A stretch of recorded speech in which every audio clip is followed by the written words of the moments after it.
if you don't mind, can we spend a few minutes talking about God, if that's okay?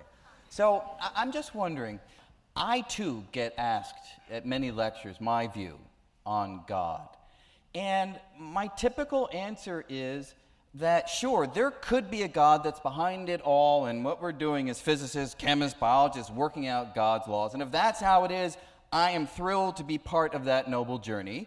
I then add by saying, look, there's no evidence for that. I don't see any reason to believe that. And if what we're doing is just working out the laws of physics or chemistry or biology, and that's all that you need for a universe, I'm thrilled to be part of that journey. So the bottom line is, you know, from a sociological, from a historical viewpoint, religion's very, very interesting, but it's kind of profoundly uninteresting to answer the deep questions, because I feel like all I'm doing is replacing one mysterious set of words framed scientifically with another set of equally mysterious words that are framed non-scientifically. Yeah. Now, I should say, after I say that, I always apologize, because I am all for hedging your bets. I'm not beyond that at all. What do you think of that view? Well,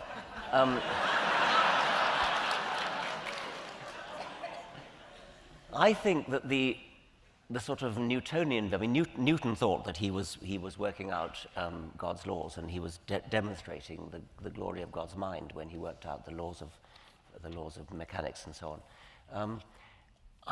I'm not so at ease with that as you seem to be, because it does seem to me that if there is a supernatural, superhuman intelligence that worked it all out, in a way that undermines the entire scientific enterprise, because we are, maybe an evolutionary biologist feels this more strongly, the whole enterprise of evolutionary biology is to explain how you get prodigious complexity and design from virtually nothing. I mean, we hand over to physicists when we can go beyond the virtually nothing to the absolutely nothing.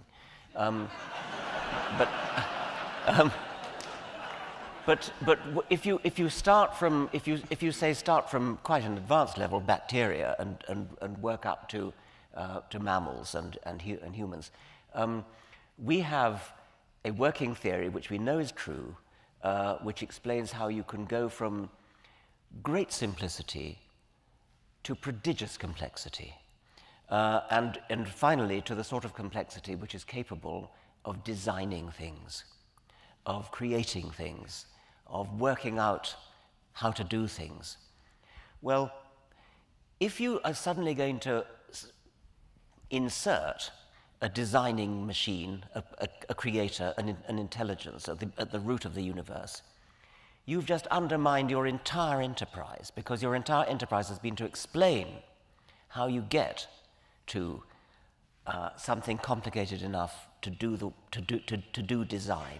But even if that being just set in place the laws and then stood back? Even that, even the deistic God who sets the laws in place and withdraws, if those laws, if the implication is that those laws were cunningly designed, cunningly crafted, as many people think they were, so that atoms should come into existence, so that chemistry should come into existence, so that stars should come into existence, so that nuclear reactions in stars could produce the elements, so that they'd explode and we'd get a suitable chemistry to make life, and then the origin of life and so on.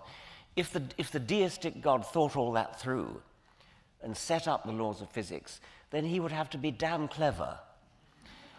He would have to be the physicist to end all physicists. I don't care if he then withdraws. He needs an explanation in his own right. And it seems to me that the noble scientific enterprise is to start from as near nothing as you can get. Yeah.